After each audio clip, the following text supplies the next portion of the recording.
Bismillahirrahmanirrahim. Emir-el-Müminin, İmamul-Muttaqin, Mevlel-Muvahhidin, Ali ibn Əbi Talib salavatullahi aleyhin Nəhcül Bəlağəsindən qısa kəlamlar və hikmətlərə baş vuraq, görək ağa bizə nələr məsləhət verir.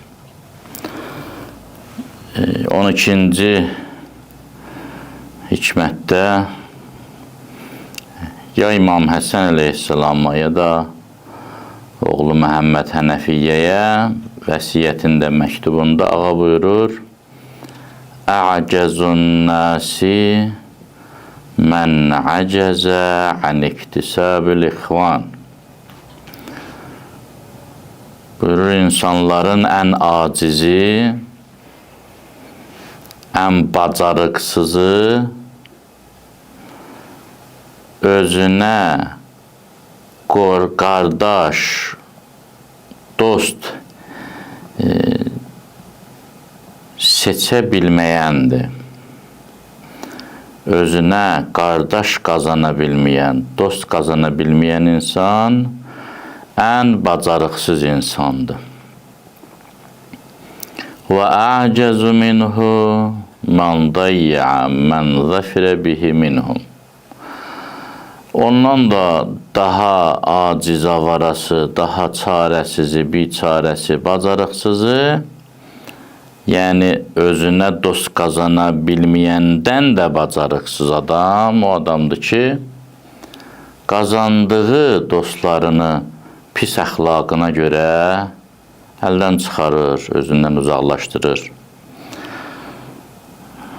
İnsanların mehriban olması, vəhdət, möminlərin qardaşlığı dinimizin ən əhəmiyyətli vaciblərindəndir. Bəlkə də belə iddia edə bilərik ki, dinimizdə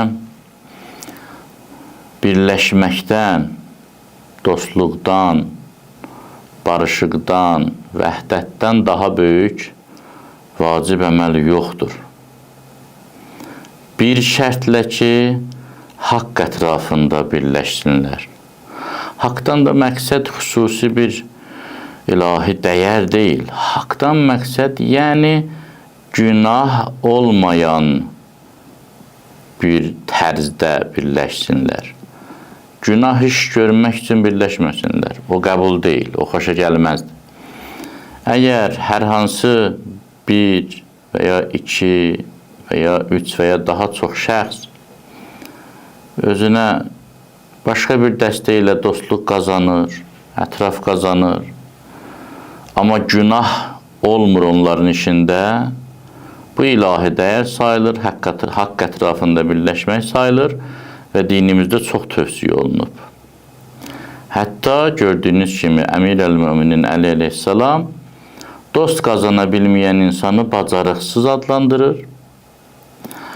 Qazandığı dostları öz pis əxlaqına görə özündən uzaqlaşdıranı isə dost qazana bilməyəndən də daha bacarıqsız adlandırır. Əli əleyhissalamın bu kəlamı Hz. Peyğəmbər Rəsulü Əkrəm sallallahu aleyhi və səlləmin bir kəlamının davamı, izahı ya onun təsir altında deyilmiş sözdür. Peyğəmbər əleyhissalam buyurur: Əcibtu limən yəştəril abidə bimalihi fəyu'tiquhum keyfə la yəştəril əhrarə bi husni xulqih. Buyurur Peyğəmbər sallallahu aleyhi, mən təəccüb edirəm o adama ki, pul verir, gedir bazardan qul alır. Pulu ilə bazardan bir insanı ala bilir, qulu ala bilir, amma xoş əxlaqı ilə, xoş əxlaq göstərərək azad insanları ala bilmir.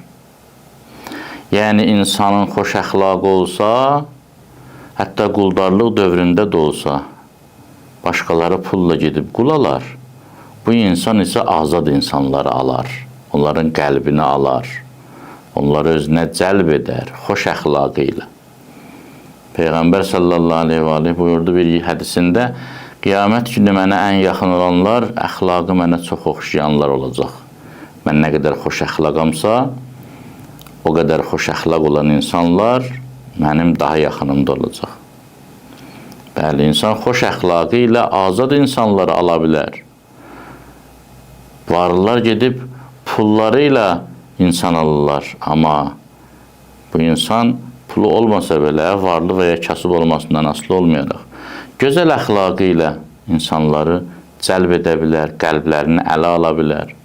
Sonra əxlaqını gözəl saxlasa, ətrafındakı o insanlar da onun ətrafında qalacaq. İmam Rıza əleyhissalam buyurur, təzavaru, bir-birinizi ziyarət edin, bir-birinizi yoxlayın, baş çəkin, dostluq edin, gedin, gəlin, oturun, durun. فَإِنَّ فِي زِيَارَتِكُمْ اَحْيَاءٌ لِقُلُوبِكُمْ وَذِكْرًا لِأَحَادِيثِنَا. Sizin bir-birinizi ziyarət etmənizdə iki fayda var. Biri budur ki, qəlbləriniz dirilir, canlanırsınız, ümidiniz çoxalır. İnsan görməyəndə elə bilir ki, elə mən nə düşünürəmsə, həyat ondan ibarətdir. Depresiv düşünürəmsə, həyat tamam depresiyadır. Xoş düşünürəmsə, həyat elə daim xoşdur. Amma insanlarla, dostlarla oturub duranda, tez-tez görüşəndə həyata, dünyaya baxışı da dəyişir, reallaşır, həqiqiləşir. Nəticədə qəlbi dirilir, ruhu dirilir. Biri dindən danışır, biri elmdən danışır, bu da canlanır, coşku yaranır.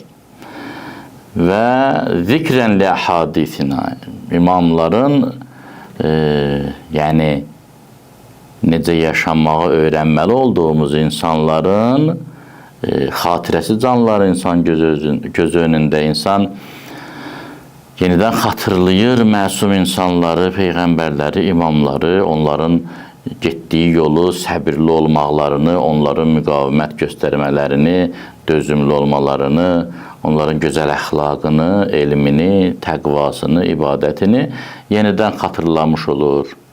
Beləcə insanların dostluğunda, insanların bir-biri ilə mehribanlığında bunun nəticəsində bir cəmiyyət yaranır. Bu cəmiyyət olur möhkəm, istehkama bənzər bir cəmiyyət. Bu cəmiyyətin hər hansı bir üzvünü incitmək olmur. Bu cəmiyyətdə fəsadı yaymaq olmur. Niyə? Çünki hamı ilə isti münasibətdədir. Üz-üzdən utanır, həya cəmiyyətə hakim olur. İnsanlar bir-birlərlə biliklərini, dünya görüşlərini bölüşürlər. Nəticədə insanların arasına şeytan nifaq sala bilmir, cəmiyyət də sağlam cəmiyyətə çevrilir. Allah bizim xalqımıza bu sağlam cəmiyyəti qurmağı nəsib eləsin. Allah amanında qalın.